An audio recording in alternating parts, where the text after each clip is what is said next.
So, good morning or good afternoon, wherever you are in the world. Talent Finders would like to welcome entrepreneur, makeup artist, and author Lan. How do I pronounce your surname? Sorry, Wian Graylis. Grayla. Thank you. So, welcome, Lan. So, firstly, I'd like to congratulate you on all your achievements. So, can you please share with us how your entrepreneurial journey started in the beauty and makeup industry? Hello, and thanks for having me. My journey started with me being in the art world. I did fashion design, and it was only in my third year where I had a little accident with my work, where my ceiling came down and it destroyed everything. And I sort of, it just, the whole ceiling just came down and it destroyed all my work basically, and it was due the next day. And this was me in Central St. Martin's, and I saw that as a sign. I was about 19 then, so fairly young. And I just up and left, went on holiday for 2 weeks and came back and started my whole life again. So I went into a bit of PR. I worked for different companies on events, and it was just through a summer job at a photographic studio that led me into makeup. So it was just doing coffees and teas, concierge at this photographic studio. And one day they were short staffed and asked me to fill in because, you know, they said I looked like somebody who could do makeup, and obviously been in the arts. They assumed I'd be okay at it. And so I ended up doing my first few looks on clients, and rest is history. I've been doing it for over 18 years now, I think. I think that was 2003 when that happened. So I did a lot of makeovers, that working with real women every day, different skin types. And from there, I met loads of photographers. And when I met this photographer in particularly, who was into fashion, and he was assisting another photographer that was doing the shows in Paris, New York, Milan, he asked if I'd be interested in doing a shoot. And it just so happened that the shoot was happening, before Couture Fashion Week in Paris. And the shoot went really well. And so he invited me to go to Paris and assist him. Wow, so that's amazing. Opened the doors, I guess, because I was at Paris Couture Fashion Week amongst all the celebrities and supermodels. And, this was the time of Alec Wack, Natalia Vadinova, Eva Herzogova, Helen Christensen, Naomi Campbell, all these ladies all backstage. So I really got to really see how it all worked. And I guess that's the sort of backbone, I guess, for me, being inspired for doing makeup. And just from there, really, I just kept it to the forefront and tested, and opportunities led itself to other opportunities. And it's just word of mouth, because back then we had no social media. Yes, so of course. So you had to hit the pavement harder. For sure. Well, I didn't know what I was getting into, to be honest. It wasn't like I set out to be a makeup artist or anything. I never knew the industry existed. So for me, it was just like a whole adventure. Like one thing led to another, and I was just always consistently excited and just wanted to do more. So every time I worked or collaborate with somebody, something else would come up, from that job, and then it just kept going, and for years and years. And I think 7 years in is probably when I suddenly just woke up and decided, okay, I'm going to take this seriously now.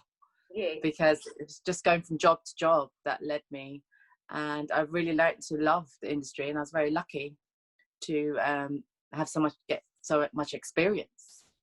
I mean, now it's a different story, but I think I was very lucky in that time. It's just before Facebook. Amazing. So you also established a name in the beauty and fashion industry, and known to many as the Skin Alchemist. Can you please share with us more about this, and what makes your style and expertise unique within the fashion industry or fashion and beauty industry? Well, I guess because of my experience in working with real women, Yes. and obviously I'm self-taught, so I learnt my own techniques, and Yes. the way I see makeup is almost like an art form. It takes me right back now when I think about when I paint and when I see color and when I'm inspired. I see shadows on faces. I don't necessarily, I don't look at somebody and think straight away, oh, I could do something to you. It's not until somebody asks me that question of what would I do?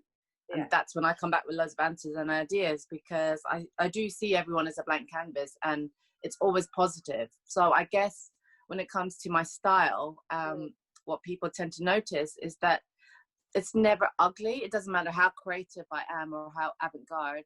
There's always a touch that it becomes that person. It always has the element of beauty. And it's because, like, my experience working with real women, I always want them to look the best. So it doesn't matter what look I'm creating. My techniques for skin, it's flawless. I work to almost no retouching, and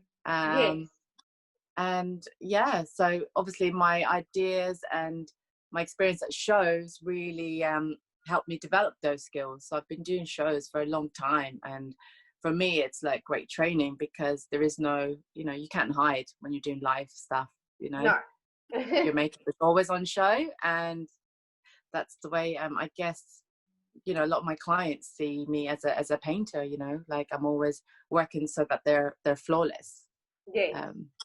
Absolutely. So what have been some of the biggest lessons and learnings you've experienced within your career? A lot of lessons. Well, the whole career is obviously a lesson, I think. Yes. But I mean, is there any one particular or few particular things that stand out for you that were really big lessons? I think my biggest lesson was probably to listen to my gut a bit more, to research a lot more into before taking opportunities. When you're on a freelance world, you're constantly open up to loads of opportunities, and what I've learned is to be able to manage those a bit better, because I've gone through a lot of heartache, I guess. You always go through it once, and that's how you learn your lesson, and that's how you grow, is from those collaborations and things that maybe were not right for me. Or actually, I see everything as a positive. So a lot of things happened, learning about publishing world, learning about collaboration and what part of the business, whether it's 50-50, 60-40, and weighing all these options when you become a brand or when you're collaborating with people.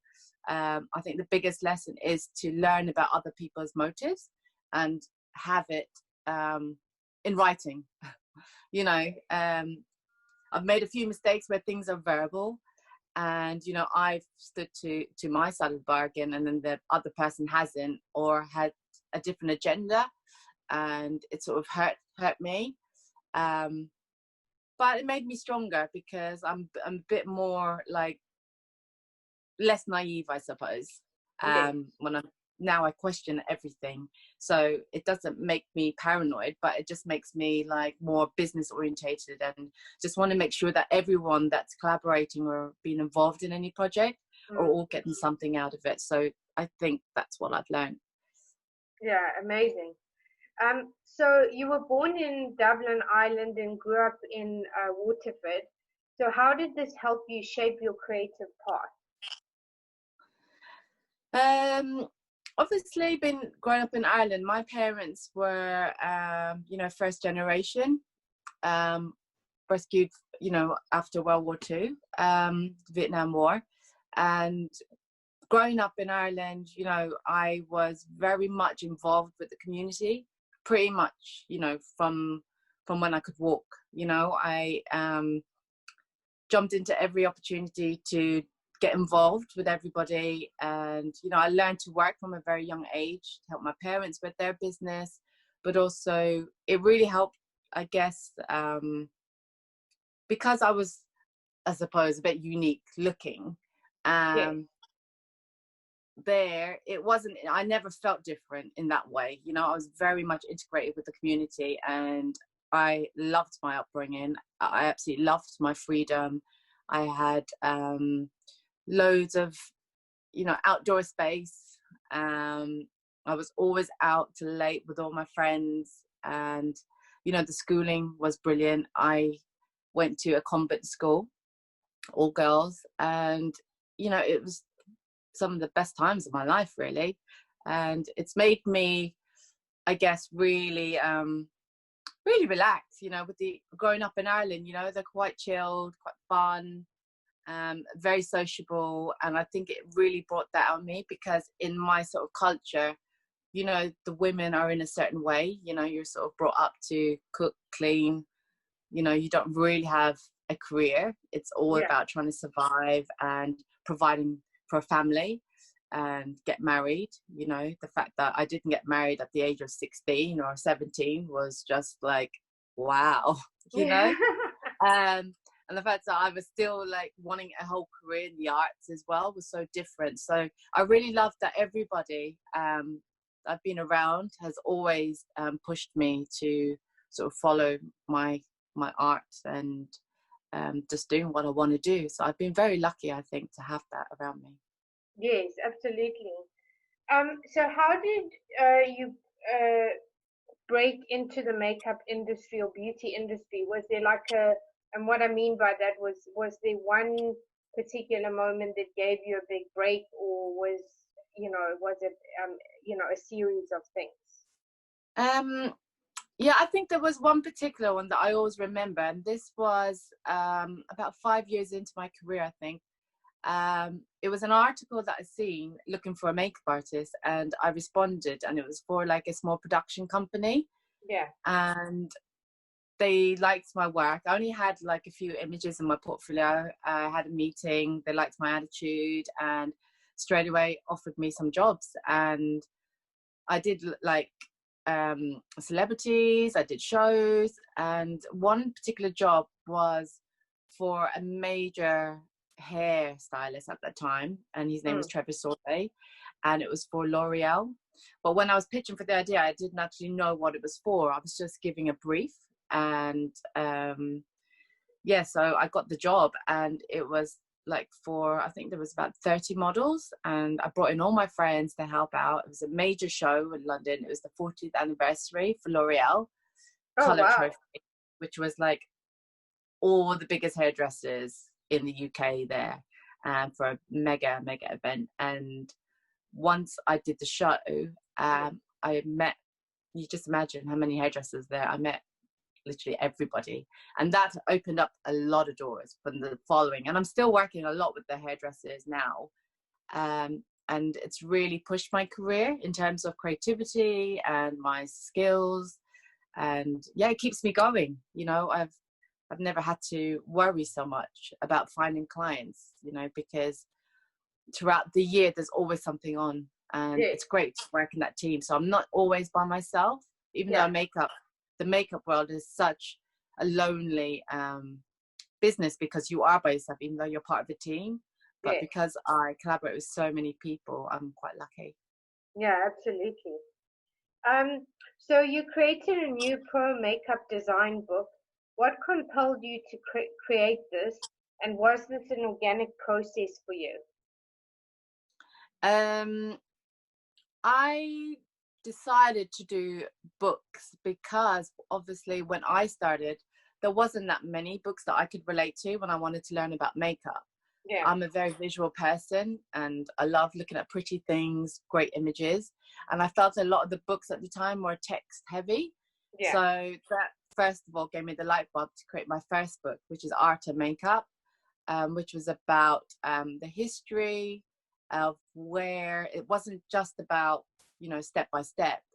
It was like a whole journey from the arts to drama to film to theatre, all those things that relate to editorial and fashion. So it's about a whole journey of where I get my inspiration from.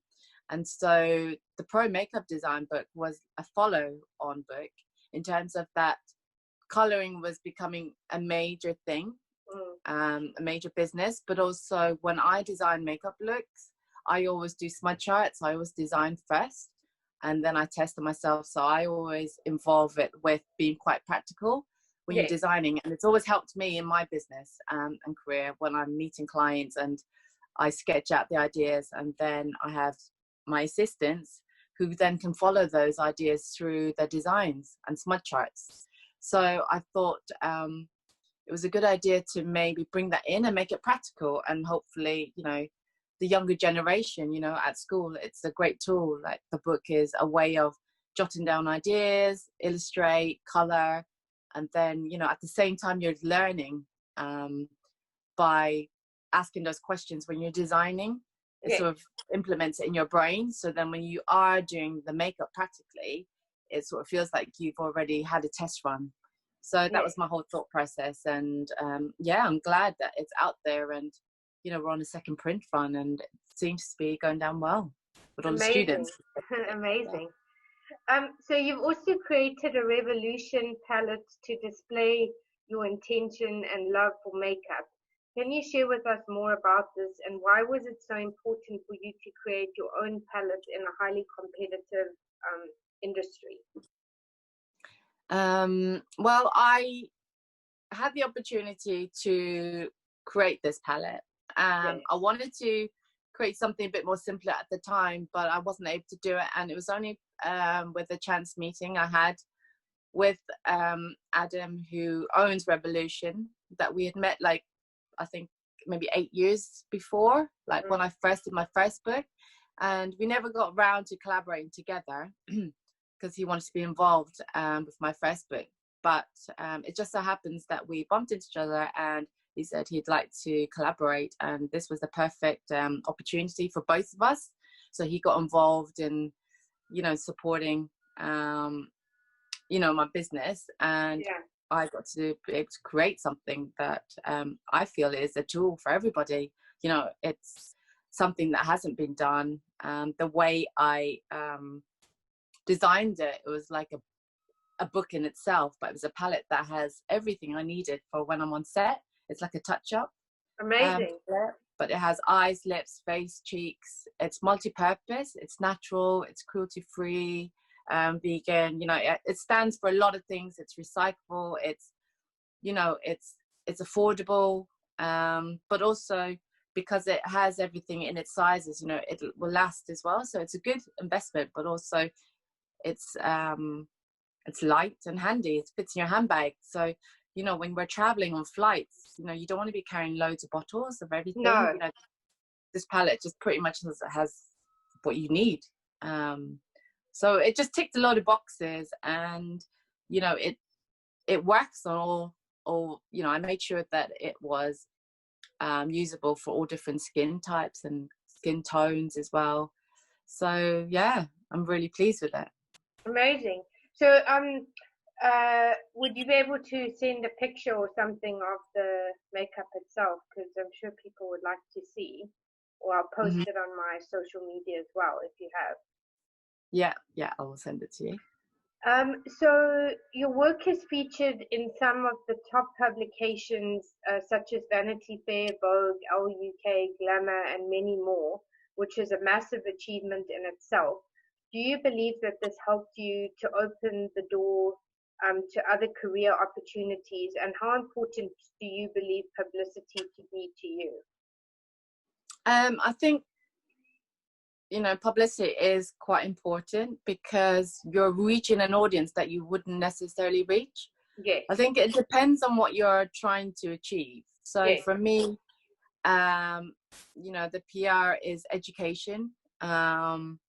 Because I am self-taught and the ideas that I have are just through my own experiences. I do feel the way I do makeup is a little bit different maybe than majority. I mean, everyone's completely different. But I guess because I stand for education for everyone, diversity, being beautiful inside and out. And, you know, I think having that PR stance helps you send your message out to everybody, and having that credibility as well sort of aligns you as an expert, and it's good for the business. Yes, absolutely. So Um, you're also the youngest Golden Mask Award winner for makeup art, and listed as Ireland's top inspirational women under 40. So can you share with us how that came about? That was when I released my book. I did a collaboration with a brand called Lan, and they're a Germany family owned. And, you know, they supported me on that whole campaign of my Yes. book. And, you know, without their financial help and promotion as well and alignment, I don't think I would have, it may have gone out, but I don't think it would have gone out as well as with their help, because, you know, the print run is sold out, you know, and it's in every museum, library, not every museum, but quite a few museums around the world, and every library. It's on the syllabus for education. You know, it's reached a lot of places, and I've met a lot of people through it. And they usually do this yearly Golden Mask Awards, and people in all different countries submit names, and it was, you know, based on who they thought should win the award. So it's 5 names from every country in the world. Wow. And then there's judges from all around the world in the top industry who then collaborate. And it's not like looking at pictures or anything. It's all like, if you tick all these criterias in the boxes and it's all numbered, then whoever has got the most points win. And I remember getting the call and telling me that I'd won. And I actually said, I don't think I can accept it. You know, I felt like, I said, are you sure? I'm sure there's other people you could give it to. I mean, God, there's this makeup artist in America, this makeup artist that designed this film. I was like, it's just me. I don't think I deserve it. But they said, so I asked, you know, how is it scored? Like how, you know, why? And knowing the process, that how they judged, it made me feel better, because it wasn't judged on anybody knowing me in particular. It was all about just purely on my work and what I've done and what I've achieved and how I give back to the industry. So for me, taking that award was it was good. It was so surprising, you know, very emotional time. I didn't expect it, but yeah, I hold it gladly. And then the Inspirational Women's Award, that was a nice surprise. And it's from Image magazine, one of the biggest glossy magazines in Ireland. And, you know, to be listed among quite a lot of the big names in Ireland was really like a nice surprise. Yeah. And that again, I don't know how, but yeah, they put me in there. So Wow, that's amazing. So what is your ultimate vision for you and your brand? I'm only coming to terms with me as a brand, to be honest. You know, 18 years, it seems like a long time, but in the makeup world, it's not. You know, most people that achieve what I have achieved, you know, has been in the industry for, you know, at least 25, 30 years.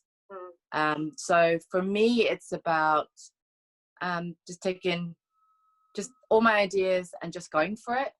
You know, it's just like whatever, anytime I see that there's something that's needed, then I try and find a way to make it happen. You know, what, regardless if it works or not, I just like trying to do new things. It's what keeps me busy. And it's because I never had that drive to just be a makeup artist. I'm learning so much about the business that, you know, just doing the book and the palette and working with brands and PRs, it's just the starting point for me. It's just like, it's opened up a whole can of worms, and I just want to be able to just keep collaborating and keep innovating and just doing whatever projects that come, you know, and make them work and doing well.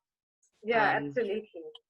So what, you know, would you think, sorry, carry on. No, I just think like in this day and age, I think you have to do that, because you can get stuck in a rut, and especially now with the climate, you know, you can't always just rely on one thing. You really have to have a 360 view, because customers all want different things, and I think it's really important to be able to to be able to relate to everybody in that way.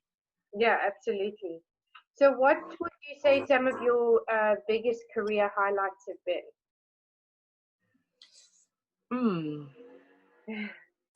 That's a really tough thing because, you know, my whole journey has been a highlight, really. It's just Yeah. like one story after another. It's so exciting. I guess, you know, it's all steps, you know, of my achievements. So, you know, from when I had my first show at London Fashion Week, on schedule, you know, that, and I was still quite young, and being supported by MAC Cosmetics, you know, that was a major hit for me. And then from achieving, like, I did 43 shows in one season, in 4 days. That was my record, I guess, for doing shows Wow. at London. And that was me having teams on rotation. I had up to 7 teams in place, and I ran everything, you know. So I think we had over 140 makeup artists that I managed, with my core team. And it's just me, you know, and assistants. So that, again, was a major highlight. And then obviously doing the book, doing the palette, those are big things for me. Yeah, I think now I'd love to collaborate more in film design, Yes. and go on a bigger scale. Haven't done the Oscars yet. That's another tick on my list. Yes. You know, I was lucky to judge for the BAFTA. Again, that was a major honor for me to be nominated to judge at the BAFTA Craft Awards. Oh, that's incredible. Wow. I felt it really was a moment, just for that time, you know, to get dressed up, really glamorous, red carpet, sit at the table, and then just watch others win their awards. It's brilliant. Amazing. Just little things like this that I've been learning as I go in the industry are, Yes. it's so rewarding when you do get these, because it's such a small industry. Yes. So, you know, there's so many people going for the same job consistently, and there's generally only that one job or one campaign at that one time. And there's like hundreds of makeup artists. So for me, I think just being able to sustain a career is quite valuable and a major highlight. I'm still here, so yeah. Yeah, exactly. So the fashion industry has always been perceived as a very cutthroat industry, and for those behind the scenes, it's very competitive. What would you say some of the biggest challenges have been for you, and how did you overcome these? The biggest challenge is probably getting in the door, Yeah. for anything in the fashion industry. Nothing's advertised, no one talks about it. It's very closed doors, you know. Yeah. You have the barriers of not even know who to connect with when it comes to fashion, not knowing who's the booker, who's in charge, who's running the job. All these things you just don't know. It's not available anywhere. You can't No. Google it. You can't. So that in itself is almost impossible, especially if someone just going into the industry brand new. It's very hard to get through. Yeah. Even just trying to collaborate with photographers and stylists, you know, again, they all have their teams. So breaking in is really, really tough. But once you have one opportunity, and once you start chipping away slowly, your network grows. So, you know, although it's very, very small, you know, you start to collaborate a lot. Once your name goes around, your reputation follows you. And also I feel that, you know, if somebody that's in a good position to help you, and, you know, they're doing a job, when they do the next job, they're gonna, you know, take you on. So for me, I found by networking, going to PR events, just always being open and available to collaborate. You know, between, you know, 10, 20 emails you send out, there'll be somebody. But I always feel that when you're meant to work with somebody, you will, because eventually it does happen. Yeah. You know, I had loads of tick lists when I first started, of who I wanted to work with, who I wanted to collaborate, and they were pretty much impossible when I made those lists. But when I look back over my career, you know, I've slowly ticked them off, just like organically, from an opportunity or a client or a booking. You know, it just happens like that. It's just, there's no manual. But what I No, there found is isn't. you have to be positive. But yeah, you know, it's known to be quite, I guess, not bitchy, but well, yeah, I suppose you're saying it's bitchy. Yeah. It is quite tough because I think everyone is very highly competitive and probably stressed, because you have, like I said, there is only that opportunity to have that one job. And if it doesn't work out, you never get booked again. So it is cutthroat in that sense, is that, you know, if you're not at the top of your game, and you do okay, it's not enough. You almost have to smash it out of the park. You know, you almost have to be so good that people You have to remember level you. up every time and be that much better, I suppose, as well.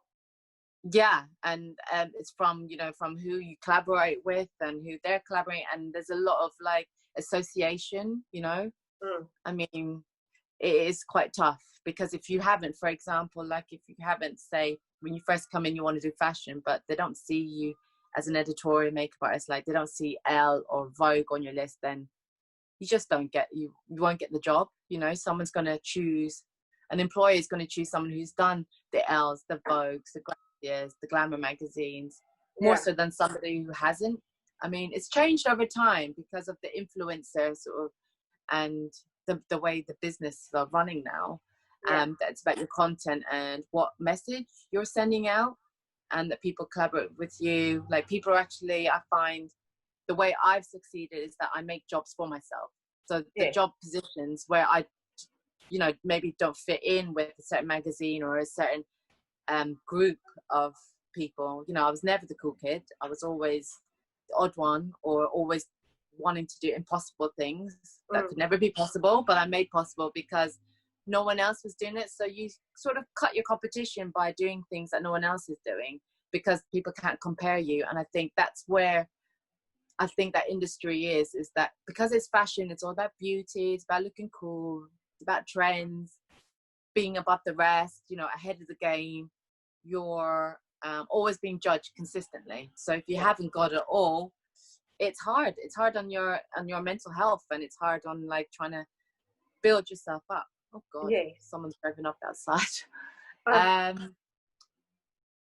You know, it's all about being motivated. You know, I've grown, like I've got really thick skin now, and you know, sometimes maybe it comes across as maybe quite arrogant or quite tough, but people who know me, you know. Yeah, of course.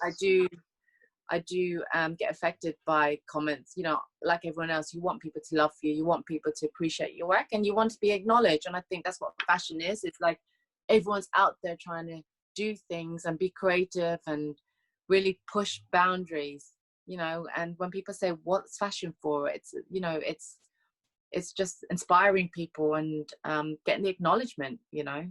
That's why it's so tough, because everyone's trying to not outdo each other, but always trying to create something better than the last job. Yeah, absolutely. So what are the 3 key pieces of advice you would give to other entrepreneurs and those who are looking to pursue a career in the beauty and makeup industry? And what legacy would you like to leave?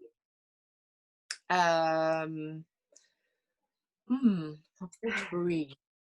I would say the advice would be, I guess, really ask why, because I learned this probably a little bit late down the game. You know, it's like, why are you doing this? Yes, you're creative, you want to make your mark, you absolutely love it, you're passionate, but the bottom question is why. If you actually want to make a business and actually maintain your career and to be able to work consistently around, you know, throughout the whole years and really achieve, you really have to ask why you're in it, you know, because it's the only way you can focus on what you want to achieve. You know, you can't just go in and walk into fashion and say, yeah, I just want to do Vogue, and yeah, I'm just going to do show, and you know, those just don't come to you. You have to put the work into it. So my tip would be obviously to research as much as you can, prepare yourself as much as you can.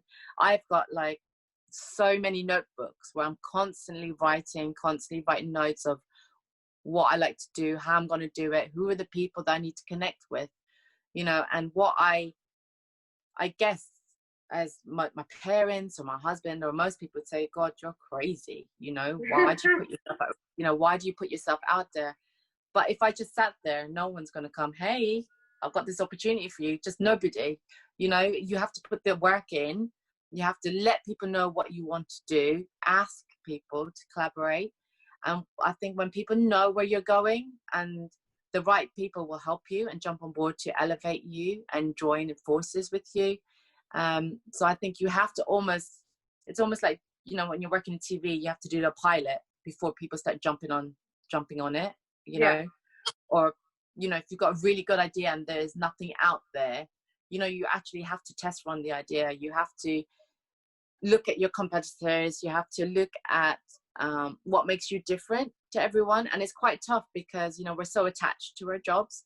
So I always tell my assistants or anyone that I'm trying to advise is, you know, break yourself off what you're trying to do. You know, look into yourself from an outsider. You know, would you buy into yourself? You know, if you're not being genuine, people see right through you. And I've seen that. 100%. I've seen that now. I was saying this from the moment when I started, you know, I had no agenda. I really believed in, you know, I had this fantasy that everyone's kind, it's all beautiful, it's all positive, you know, but obviously when I start working in and learning from my mistakes or learning from the way people treated me, you know, I had to stop being not so nice, but I had to stop being so naive and had to I really think that's grow more the point. a business head, you know. Yeah. Because, And also you know, not let people take advantage of you. yeah, I think it's quite easy to be taken advantage of if you're really passionate. I think because people just want to do it anyway. You know, they don't think about the money, they don't think about the value, they don't think about the worth. I really believe that, you know, it's not about having a worth of a money situation. It's about actually, you know, you've got bills to pay. Like, what would you be happy with? You know, if you don't like talking about money, I've always said, you know, well, have your minimum day rate, you know, compare it to what if you didn't have it. So for example, for makeup, you know, you've got so many arenas in the industry, so you have to decide, are you going to be a beauty makeup, as fashion, retail, consultant, PR, branding, you know, there's so many questions. So you have to go and research all those areas, and it takes a long time, but you know, it's really worth it to understand all those areas, because then you find out, you know, how much you get paid for those areas, and then you'll be able to add on to your skills, and, you know, you'll know the value of who you are, and you'll never be as miserable than not knowing. You know, if you want to succeed in business, I think you have to just, you know, take emotions out. I think that's my biggest lesson, is that, you know, don't just feel it's owed to you. You know, just because you study, just because you've got your degree, 3 years, you come out, you can't expect all this to come to you. Like in the beauty and fashion industry, it's earned. I've always said, like, you know, I've never taken the easy route. It's always been like, I had to make sure that I was making the right decisions before taking particular opportunities.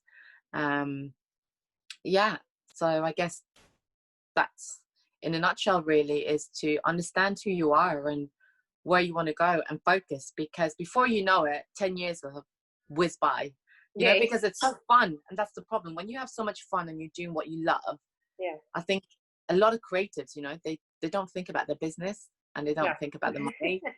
And that's why, you know, it's such a taboo, you know, at the early stages, that you could never buy a house with your freelancing money, because you never knew when your work was coming. It's unreliable.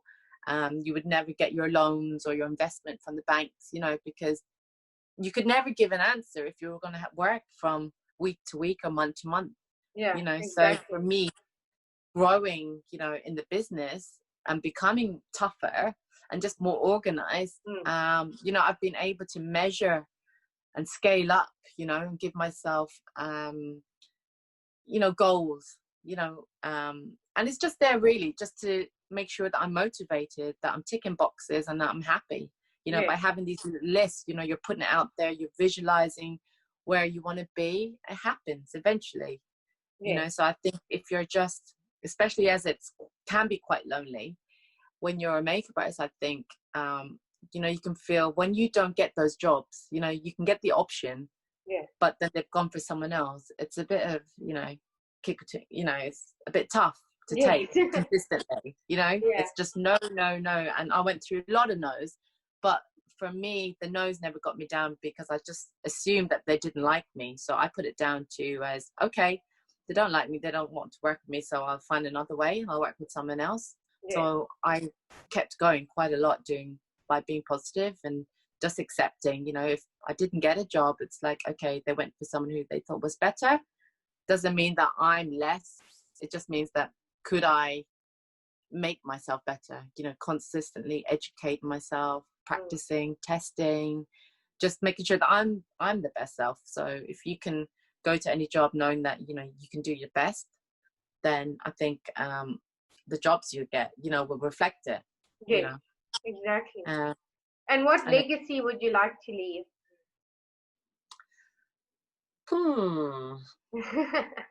Well, my book's in the library, so I know that when I'm dead, that's a legacy.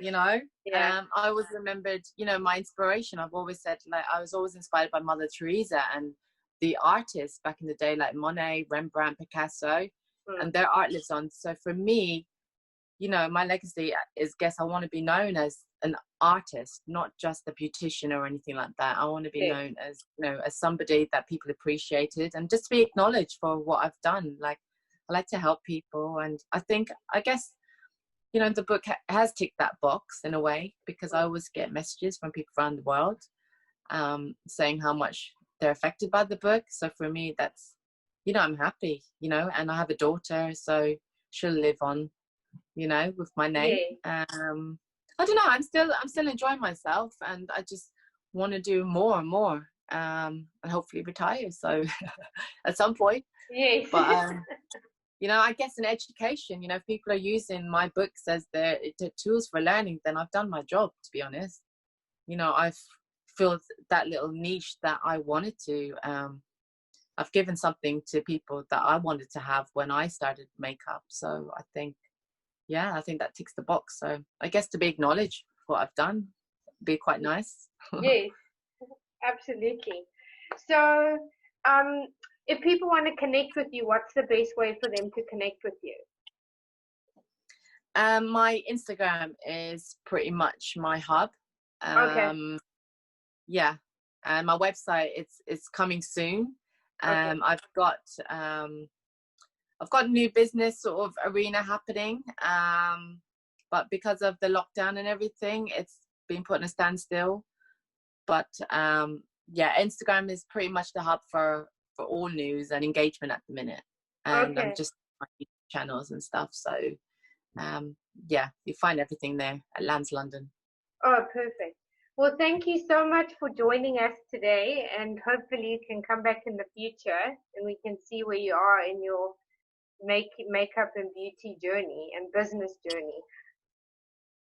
Thank you. That'd be great. Thank you.